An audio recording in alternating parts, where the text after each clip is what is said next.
so good to see you here at Heritage Church. If you're our guest here this morning, we welcome you. We know you have many choices and places to worship, so it's an honor to have you here as our guest. Make sure you stop by our reception room. It was the room to your right as you came in the front door. Grab a free t-shirt as a gift from us to you, and if we can answer any questions, please let one of our hospitality team answer those questions for you in the foyer. I want to just say a special welcome to a bunch of our college kids are back. Whoop, whoop. Could y'all just welcome them back? You might have heard them singing and carrying on, and it's so good to see all of them in worship with us this morning. When you came in, you were handed an announcement sheet. This tells you all the things that are happening in the life of Heritage Church. It has a Connect card. This is your communication card with us. If you would be so kind as to fill out your information, just tear it off. You'll drop it in the offering bucket at the end of our service. It has a place if you'd like some information or you want to leave a comment or you have a prayer request. Our prayer list is maintained online. It goes out each and every Thursday on our online newsletter. We'd also like to say a special welcome to anyone who's joining us on Facebook Live this morning. Whatever you're doing, sitting in your jammies watching us, we're glad that you are joining us for our worship service this morning. We're glad you're here for this. It's the third message in this series, The Table. If you want to see the others, they're online, they're posted, so you can just get on our website and find those. Also, we're doing Facebook Live now too, so people can kind of log in and go search those too. You can find it some places if you want to share that with your friends. This series, The Table, we're using the table as kind of a metaphor for our faith and life. And really, it's very much about relationships. It's about what you receive from the table when you come, but it's also about what you can bring. And so we talked at first about coming to Jesus' table, all the things that Jesus offers us when we come to his table in that relationship with Jesus. And then we talked about last week, because it's Thanksgiving, right? And the families are coming into town, right? And all that uncomfortableness comes with them and all that. So we talked about the family table, and we talked about how to rework the family table by actually being adopted into a new family and how it reworks your family system and your family table. And today we're talking about specifically what we're told to do to set the table for others. Because when it comes to God's table is for everyone. So this morning we're going to start off with a story where Jesus has been invited to go to someone's house for dinner. If you recall from the first week when we kicked off this series, we talked to you about if you want to see Jesus eating a meal, you want to go to the Gospel of Luke. Anybody like to eat? The Gospel of Luke is your gospel. Because in the Gospel of Luke, we find Jesus sharing a meal 19 times, and 13 of those times are unique to the Gospel of Luke. And so as we begin this morning, Jesus has been invited to someone's house for a meal. And, when we go for meals and we sit around the table, we have our own viewpoint. We have our own, paradigm of how things would be. But Jesus, he's going to shift things. He's going to tell us that, the way we view things, our viewpoint, our framework is not the way that God's framework works. So as he's at this meal, people come to him and they bring a man who's in need of healing. He has some physical deformity and he wants Jesus to heal him. And what happens is the people around the table, they're like, no, you can't do that. You don't want to heal him. It's the Sabbath. It's the holy day. And of course, what do you think Jesus thought about that? He wasn't too pleased about that because for Jesus, the table is for everyone. But then Jesus, he takes a moment and he kind of just looks around the room and he scans the room. Have you ever done that? Have you ever gone to like a party and you just kind of scan the room? You sit back and just watch what everybody else is doing? Well, Jesus does it and he picks some things up about the behavior of the people who are at the party. I mean, there's some behaviors that maybe we even have when we attend parties. And so one of them was, people at the party, Jesus knows, they were kind of patronizing. They kind of like looked down. There were only certain people they would talk to. They thought they were a little bit better than everybody else. Some people were there for a performance. You ever gone somewhere where someone wants all the attention to be on them? Hello, they're like, I'm here. There were those kind of people at the party. There were people who were trying to please everybody at the party. They were trying to get into everybody's good graces. Maybe some of you do that. There were some people, they were at the party. They were at this dinner because they were all about popularity. I mean, people who they want to be everybody's favorite. Right? So those people were kind of there. And then there were people who were kind of jockeying for position. Whatever they can do to get ahead and have a little authority, those people were at this gigantic dinner party that Jesus is at. There were people there maybe who, felt a little pressure being there. You feel pressure. They're just always striving to be something. There were people there who were looking for prominence. They wanted to be the best. I want to be the best person here. I want everybody to know that I'm the best. And then there were just people who were trying to do everything properly. They were trying to have the perfect table manners. They were trying to do everything right. And we can see ourselves that sometimes, when we gather around tables, we might act like that as well. But Jesus calls for a paradigm shift. He says, no. My table is different. God's table is a different kind of table. You see, when you come around God's table, none of these things mean anything. Like a big, giant X across them, they don't mean anything. Because God's table is a table of healing. God's table is a place of restoration. And do you think that he healed that person that day? Absolutely. At the dinner, Jesus healed the person that came to God's table, because Jesus, in this paradigm shift, reminds us that God's table is for everyone. So Jesus is sitting there and he's watching this paradigm play out. All these people and how they're approaching this meal, what they're willing to do, what they don't want to do. And he begins to make observations about this party. And he begins to tell stories to him, teach him, because that's how he taught. He taught through stories a lot. And he begins to tell him things about, hey, when you throw a lunch or a dinner, and he tells a story about a wedding banquet. And then he tells a story about a great feast. And so he's teaching. He's using just practical, everyday things to teach with. The situation that you happen to find yourself in is always good meat for Jesus to teach from, right? And he's just talking about these, making observations to these people about how to shift the way they're thinking. He even says there's people that are jockeying to get to the front of the table, right? Up near the head of the table where the host sits. Because that's the position of prominence. When you sit there, you're an important person, right? You're a VIP. And they want to sit up there next to Jesus, and Jesus looks at him and says, don't come up and take the front seat, because the host might ask you to move back and you'll be humiliated. Take the back seat, and then if the host invites you forward, you'll be honored. And he says, those that exalt themselves will be humbled, and those that humble themselves will be exalted. And so he's kind of mixing in these spiritual teachings in this everyday situation, and it finally clicks with somebody that's sitting there. Somebody finally hits on this idea that he's really talking about this party, this meal that's being thrown, and he makes a connection. And he looks at Jesus, he said, blessed is the one who will eat at the feast in the kingdom of God. And boom, light goes on, right? We're talking about Jesus' favorite subject matter now. This is good dinner conversation here, right? All of a sudden, we're talking about the kingdom. Oh, I can talk about the kingdom of God. You want to go there? Let's go there, right? Because this is what Jesus is all about. He came to announce the kingdom of God, right? And so he begins to talk to them and tell them another story about that feast in particular.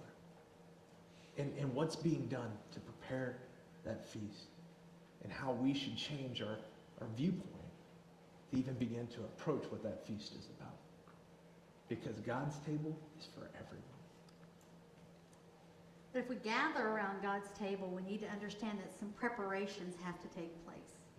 And we're going to be spending our morning in a parable. And remember, a parable is a story with a point. Jesus is trying to teach us something. It's found in Luke 14. The title of this parable is called The Great Banquet. Perhaps you've read it. If you haven't, go check that out sometime. Before Thanksgiving week, it'd be a great thing to see how Jesus envisions the banquet to be. So it's a banquet, and there are all these preparations happen. As Jesus starts to tell the parable, he says this. And Jesus is talking to these people who've been asking these questions. What is it like? What would this banquet be like? Jesus is going to tell them a story. Jesus replied, a certain man was preparing a great banquet and invited many guests. Now, this banquet that Jesus invited, it's a banquet to beat all banquets. Have you ever gone to one of those big, giant banquet rooms? You walk in, there's 200 tables set like this, just beautiful. And, this banquet, this is the most amazing banquet you've ever seen. Jesus is throwing the Thanksgiving to beat all Thanksgivings. And all the tables are this beautiful. And there's going to be many, many guests. And the question we have to ask ourselves, are we preparing ourselves? Are we ready to share this beautiful banquet table with the world? I think a lot of us, when we talk about the banquet table of God, our banquet table looks a little bit like this. We're sitting at the table of God, and we get to sit, and man, are we excited to be at God's table. And we sit down, and we just slurp it up. Oh man, all this God stuff. It is so good for me. It is so good for me. And then we fail to look around and see that the table is empty around us. And what God calls us to do, he doesn't call us to sit down at the table and eat everything up for ourselves. Our God is a ladle God. Does that make sense? We can have a little bit, but what are we supposed to do? We're supposed to share that with the other people that gather with us around the table. And I wonder, are we prepared for that? When it comes to God's table, most of us, we just sit down and we want to be served. And we forget that God has called us to be a part of the preparation team. We are supposed to be preparing this great banquet, this table, so that many can invite their guests in. You know, Scripture tells us in 1 Timothy 4 that God's desire is that all would be saved. What does the word all mean? All. I mean, this table is enormous. And think of all the people in your life who desperately need to find a seat at the table of God. So how do we prepare? Well, one way we can prepare is that we can pray about it. I mean, I wonder if I were to say, stand up if this morning you prayed for someone to come to church this morning and find their seat at the table. I wonder how few of us could stand up. I wonder how many of us would be honest and say we haven't prayed that prayer in years, that we don't even think about it. When God calls us to prepare, we need to be preparing ourselves in prayer for what's to happen in worship. I know the worship team is here early. Before they start their day off in prayer. And do you know how much they would covet your prayer at home? That the work that they do, the labor that they pour out for God, that God would bless that as people come to gather around the table. So if we're going to prepare, we've got to start with prayer. But it's more than that. We've also got to be able to understand that we have to provide the table. You see, the table isn't going to set itself. And so we have to provide the meal. We have to provide the provisions. We have to provide out of our resources. We have to provide it so the table is present. So this beautiful table can be set for others. We have to provide it with our time. We have to provide it with our talent. You see, if we're going to prepare for people to come to this great banquet, then we've got to provide provision. And then, finally, we have to come in, and when we do this, we have to understand that to be prepared is to be ready to greet every single person who walks in the door like they are an honored guest. Look at this table God has prepared for you. It requires all of us to understand that we are to be the friendliest people. You know, every church thinks they're the friendliest church. Did you know that? But guess what? Sometimes on connection cards, people say that we're not so friendly. So it takes all of us to be hospitable to people. And then another way that we can prepare is that we can be present. I mean, how would you like to go to a big giant banquet, say this whole room was filled with these tables, and you were the only one to walk through the door? It'd be pretty lonely, wouldn't it? You see, your presence matters when it comes to us setting the table. And we should be the first ones. See, Jesus didn't ask us just to sit at the table and spoon it all in for ourselves. Mm-hmm. Jesus asked us to be ladle people, to share his table with the world around us, because God's table is for everyone. You know, it so took me right back to my childhood when you said that. Hey boy, that table ain't gonna set itself. You know, you know, right? Yeah, that table's not gonna set itself. So not only do we need to prepare, though, we need to understand that there's a plan in action here. And Jesus continues with the story that he's telling these people. He says, at the time of the banquet, he sent his servant. So he, the person who is preparing this whole thing, is God. That represents God. And the servant, that's Jesus. He's talking about himself here. He says to tell everyone who had been invited. All the invites had already gone out. He's just going to go ring the dinner bell, right? He's going to say, dinner is served. It's time to come in. Come on in. Take your place at the table, right? That's what Jesus is saying about himself. He is the servant that was sent into the world. He even told a religious leader once, he said, you know what? For God so loved the world that he sent his one and only Son, that everyone that believes in him would never perish but have eternal life. He is the sent servant. He's come to tell everybody the kingdom of God is here. The banquet's ready. It's set. All you got to do is come in and eat. Right? Here's the thing, though. That duty was passed on to us. When Jesus looked at his disciples before he left this world, he said, listen, you're going to go on and do greater things than I have done. This is your job now. You're the ones being sent. You were apostles. You were messengers of the good news. You're being sent out into the world. And he said, how beautiful. This is what Scripture says. How beautiful are the feet that carry the good news. We're supposed to be the sent ones now. We're the apostles. We're the ones that are supposed to carry this message out to everybody and tell them, dinner served. The problem is that we kind of see ourselves not so much as the sent ones as just called to the table. And we need to make that shift in our thinking. Because we ask you every week, who are you investing in? Who are you inviting? Who are you including in what we do here? But if your thought pattern is, this is about me, this is about what I'm receiving, then the faith becomes yours, right? You know, it's what of myself am I investing in another person? Or you know, who am I including in my faith? Or who am I inviting to my church, right? And when we personalize our faith like that, we make it all about us. If the fear is always there. If somebody rejects my offer, they're kind of rejected me too. We don't necessarily think about it that way, but it becomes a personal rejection. And so instead of asking anybody, we just won't ask at all, right? Because we can't bear that kind of rejection at that level. And I think the shift that we need to make is that this is not our table. This isn't our table, it's God's table. And the invite isn't our invite, we're just the messenger. The invite is God's invite. We're just supposed to pass it on. We're supposed to extend it to people, right? You know, it's you know, and if we're told no, that's fine. The dinner's ready, though. There's a place for you. Just know that. It's God's table. God is setting this for you, not me.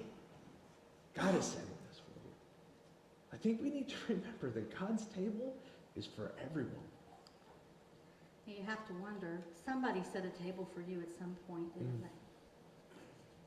Someone set a table and everything was ready for us because somebody had a plan. So we can have our preparations, we can plan, but truth be told, for a lot of us, we're just going to wind up being preoccupied. We know about this table, and we know how beautiful it is, and we know how God has set it for us, and how God has set it for the world, and yet we are so preoccupied. And this parable plays that out as well when it says this. So they're going out to invite people, and it says, but they all alike began to make what? Excuses. The first said, I just bought a field and I must go see it. Please excuse me. Another said, I have just bought 5 yoke of oxen. I'm on my way to try them out. Please excuse me. Still another said, I just got married, so I can't come. Well, you know what they did? They just got married, right? So they can't come. And isn't that the way? I mean, what is it like when God is going out and inviting his people to come to his table? And that's what these people were. His people inviting them to the table, and God is met with indifference. Ouch. How that must trouble the heart of God. Because he set this beautiful table for all of us. This beautiful table for the world. And we all have our excuses, don't we? I mean, and whether you choose to come to the table, whether you choose to have others come, we have, as body of believers, as people who follow Jesus Christ, we have to understand that we are dealing with some sobering statistics about God's table in the United States of America. And these statistics may not apply to you, but the truth is the average Christian today comes to church 1.8 times a month. How often did I say? 1.8 times a month. I mean, to me, that's kind of excuse. We're kind of disregarding the table there, right? Just a little bit of a difference there. We also know that statistically, we are called to furnish this table. We're to provide the meal. We're supposed to do that. Statistically, the average Christian gives 3% of their income. And just this week, listen to this statistic. Michael and I were just told this by the United Methodist Church. In the United Methodist Church, in the last year, only 2% of people who attend United Methodist churches have invited another person to church. Excuses, excuses, excuses. I get it, though, because we're all so busy. And it's so easy to make excuses. And it's so easy for us to rationalize it. Because we take this grace that God bestows on us, and we even rationalize the fact that we fail, oftentimes, to show up to the table. There's some powerful scripture about being engaged and yearning to be a part of this table that God has sent. It tells us this. It says, do not give up. Do not forsake meeting together. And while you're meeting together, encourage one another daily. I don't know about you. How many of y'all need encouragement every day? I mean, we all could use encouragement. When we are here, when we come and we gather around the table, we encourage other people. I mean, could you imagine if you just came and you were all by yourself week after week after week? We all need each other because we is always bigger than me. Too often, we talk about the people who aren't in church and we lament them. And we say things like, well, they just don't really care about their faith. Well, maybe it's because we're not all that excited about our faith as well. And maybe we're like, how come the world is so apathetic to this beautiful table? And maybe we have to start with ourselves and ask ourselves that question. Why are we so apathetic when it comes to the table?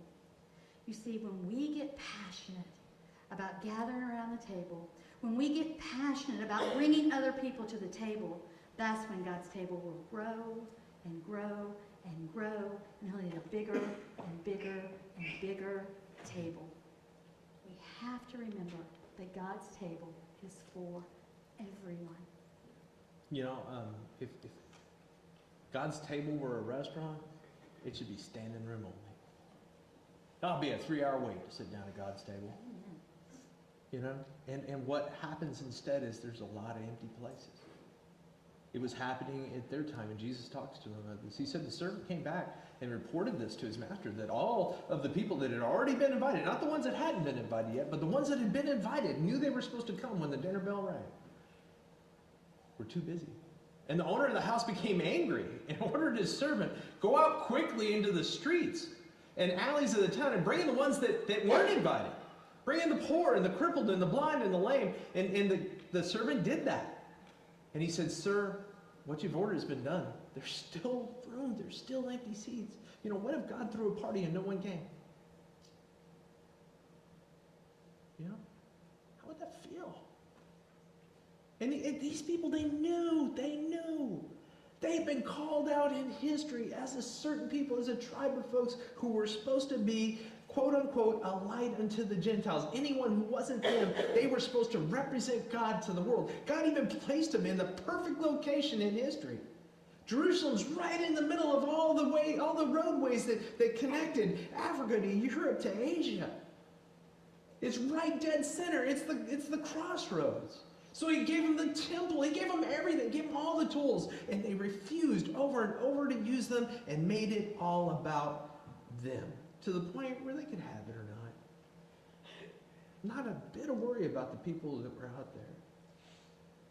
You know, God's done this for us. We have an amazing building here.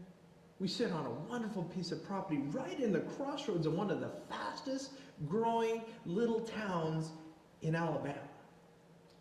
Right where new homes are popping up around us. We got people coming in from all over the place. People that aren't set in where they're going to go to church, or if they're going to go to church at all. People that have no neighbors, have no relationships, have no place at the table right here. And just like, you know, we redid the place. We're trying to build fields and we even have a deal with AYSO. They'll be playing on our fields next year when the fields set in. And so we're trying to create this place where there are no empty seats. We want this place to be standing room only. We want it to be a 3-hour wait. We want to be crying out for a new building and more seats, right? That's what we want because that's what God wants. Yeah, have you ever seen those shows, TV shows, where they rework someone's kind of service-oriented business? They'll come in and like flip a restaurant or a bar or even like a beauty shop or something like that. And an expert will come in and they'll redo the whole place. They'll gut it and kind of rework it. And we kind of did that to this place. We reworked it, made it prettier, more attractive to the folks that are coming in. Well, we're reworking the land. We're doing all this. We're training. We're learning new systems. We got leaders in place over certain things. And we're doing all these things to get prepared so that we can fill the place up. There's just always one last thing they do right before the grand opening. You know what it is? They call every team member in and they all hand them a bunch of flyers and say, here, you're in charge of promotions today. You know, Pastor Suzanne, over the last few weeks, has been going out and speaking at charge conferences. This is kind of a Methodist annual thing they do with a bunch of churches. And she's been speaking to a bunch of pastors and church leaders. And part of the theme was to become an ambassador for Christ, because there's scripture that say that. We're supposed to be ambassadors for Christ, like we're representing the kingdom of God in person, right? And she looked up the word ambassador, and it doesn't mean just representative of a king or a power or their policies or anything like that. It means also promoter. Each and every person here is on the promotions team. And so we have to shift from seeing ourselves as just a part-time employee here. You know, a lot of us serve. We try to do it. We try to do the good thing. We need to get off past the whole part-time employee. I'm a full-time promoter for the kingdom of God. You know, one of the best ways you can do it, I mean, it's sitting in the back of the room right there. We are on Facebook Live right now. I don't care if you pull out your phones and worship. Share the Facebook Live with your friends, right? We're here. This is so easy. It's a no-brainer. Share it on your wall, right? Share, promote. We're all on promotion.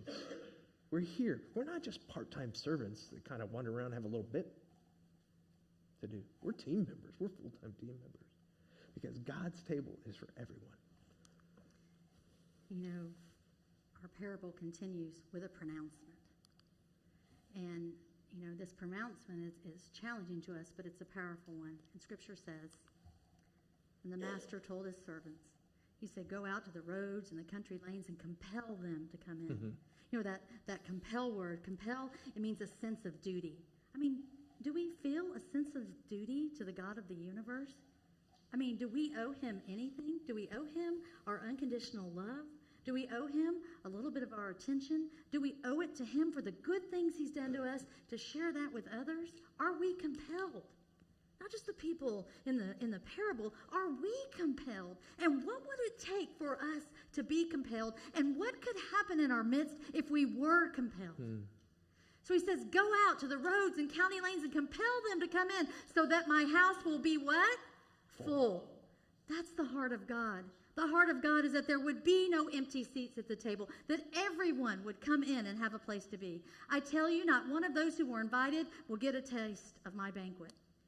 And I wonder when I read that, what does that mean? Is that all the opportunities we've missed to invite, we're not going to get to taste the fullness of God's banquet because we didn't care if anybody else had a seat at the banquet? You know, if we invited somebody over for Thanksgiving dinner and we knew that they were homeless, they were hurt, they were crippled, they were lame, they were blind, whatever, they had something going on with them, and they had an emptiness, whether it was a physical emptiness or whether it was a spiritual emptiness, but if we knew that they were hungry and we sat down to eat and we ate our entire meal and let them sit there and watch us, we would find that obscene, wouldn't we? And yet we do it every single day in our faith. We come to the table of God, we sit down, we fill up, we eat, and we never bother to pick up the ladle and share that meal with others.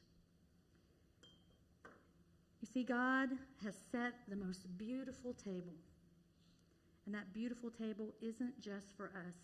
That beautiful table is for everyone because God's table is for everyone. You know, Jesus, this sounds like a really harsh indictment, and in some sense it is, on the folks that were gathered around that table and what their paradigm was and what Jesus wanted it to be. But he didn't say this in a vacuum. Before he had started this parable, he made a plea to them, specifically to the owner of the bank, the one that was throwing the banquet. He made a plea to him. And this was directly to the host. He said this, when you give a luncheon or a dinner, do not invite your friends, your brothers or sisters, or your relatives, or your rich neighbors. If you do, they might invite you back and you'll be repaid. But when you give a banquet, invite those that can do nothing for you. Invite the poor, the crippled, the lame, the blind, and you will be blessed. Don't miss that part. You will be blessed. And although they can't repay you, you will be repaid at the resurrection of the righteous. He's making a plea with them to please bring in those that can't make their way in by themselves. Please invite those that can't do anything for you. Go get the ones that are too crippled to stumble in here and be fed spiritually. Go to the ones that are starving for something like this, that don't even know where to fill up at. Go get the people that are blind, that are so stuck in their way of thinking that they just need to have their eyes open to a new way. Go get them. I'm pleading with you to go do this because my table is for everyone. Go and do this. You know, the thing is, if we're just consumers and we don't see ourselves as providers, we never make the switch because everybody comes into church initially as a consumer, right? That's what we do. We provide the table. We set it up for you and we invite you in to come and partake. And it's okay to partake. It's okay to use the spoon. But if you don't make that shift at some point to being a provider, then what are we doing? We have to become a provider. And you know, you might say, well, what about me? Will I be fed? And if I'm so worried about everybody else getting fed, what about me? And the truth is that we need to make that shift. And Paul would call it, the Apostle Paul would call it, a shift from mother's milk to solid food. That this is great, this is amazing, but there's a whole other level that we need to eat. Jesus said once he was helping someone who was spiritually lame and wounded, and he was inviting them in not so many words to the table. And he was talking to this woman, and the conversation took a while. And the woman went off to go tell her friends about it. She immediately became a provider and an inviter. And his disciples showed up and said, Jesus, you need to eat. You've been out here all day, and they're trying to feed him. And he goes, I have food you don't know anything about. And he said, what? Did somebody bring you food? And he's like, guys, so dense. He said, my food is to do the will of the one who sent me and to complete his work. And I think that's the thing. So many people come to church. This is, if you haven't been to church or you haven't done Christianity for a long time, if you're new to this, you understand it from a person who's been at it for a while. We come to church and we come to church and we come to church and we pull up to the table and pull up to the table and we pull up to the table and we eat the same meal over and over and over and over and over and over again. And eventually we're like, oh, I got to push away, man. Can we serve something different? Right? And that's where that apathy starts to creep in. And Jesus says there's a whole other level of solid food you hadn't even got to yet. That our real food is to make that switch from consumer to provider. Because something happens to you and me when we invite a friend into this. A friend who might be wounded or limping. A friend that's hurt, a friend that's starving, and we bring them into our family, this church, and we ask them, we invite them to go ahead and pull up to the table themselves, and they come in, they get their first taste of the Holy Spirit, they get their first taste of God, and something just goes nuts in them. And we see that, and we are fed from that. We can live off of that for a year. You will be blessed, Jesus says. Because the table of God, that's for everybody.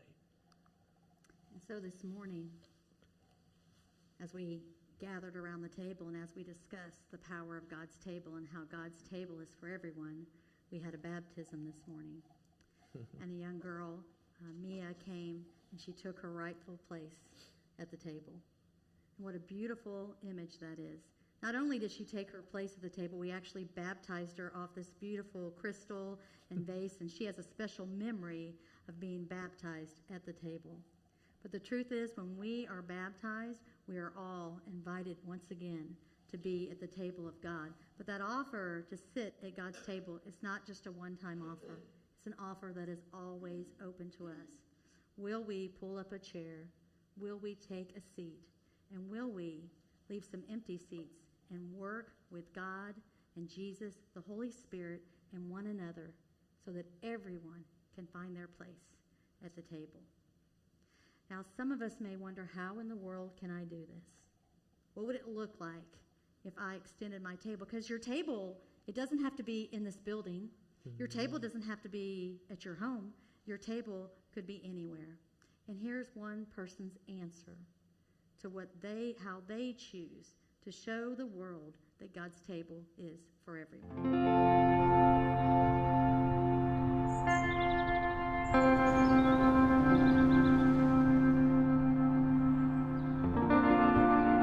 I always thought I'd go far away on mission. I really did.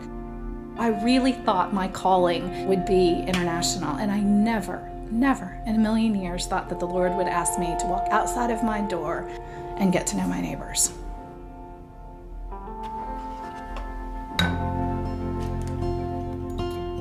I'm Kristen Schell, and I live in Austin, Texas. I am a wife and a mother of 4 children. Any given day, I am in the kitchen or in the minivan. I am active in the kids' school. I'm a writer, and I volunteer at church. We've been in this neighborhood almost 10 years. I always knew we were supposed to love our neighbors because that's the great commandment. But how you live that out day to day is hard, especially when you don't know your neighbors, which is the situation I was in. I did not know my neighbors. Sure, I knew, a handful of them. And so there was this huge questioning. What do you want me to do, Lord? Here I am, Lord. What do you want me to do? Do you want me to walk across the street and bang on doors? Do you want me to take cookies? What do you want me to do, Lord? God answers prayers in really winsome ways. I was hosting a party with a friend in our backyard, and I didn't have any tables. And so I ordered a picnic table from Lowe's. And when it arrived 2 days later, I knew that for the purposes of the party, I was going to have it in my backyard. But as soon as that party was over, I was moving that table in the front yard, and it was going to be a gathering place. And so I painted it turquoise, which is my favorite color. And I did. I put it outside underneath a tree in the front yard. It was awkward at first. I have this table, it's bright turquoise, it's sitting in the front yard, and now I'm like, well, now what do I do? So I took a whole bunch of stuff out with me. I took my phone and my journal and my computer, and I even, I had some art stuff that I was working on because, I needed to look like I was just doing something. By going out front, I was saying to God, here I am, Lord, your will be done.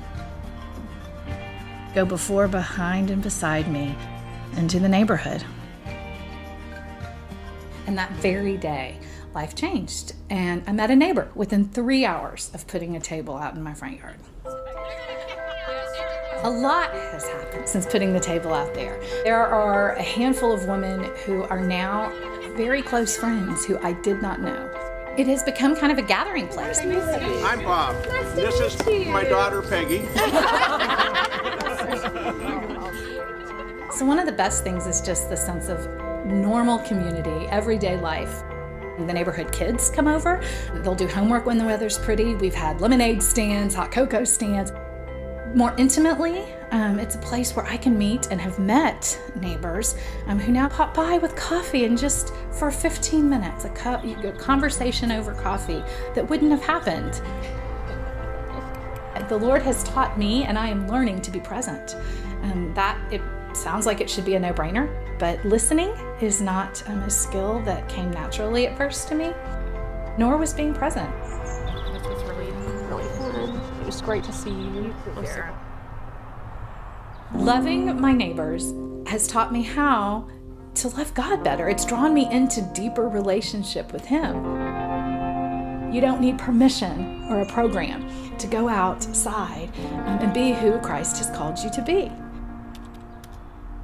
When we open up our front door and we take 3 steps right out our front yard, good things happen.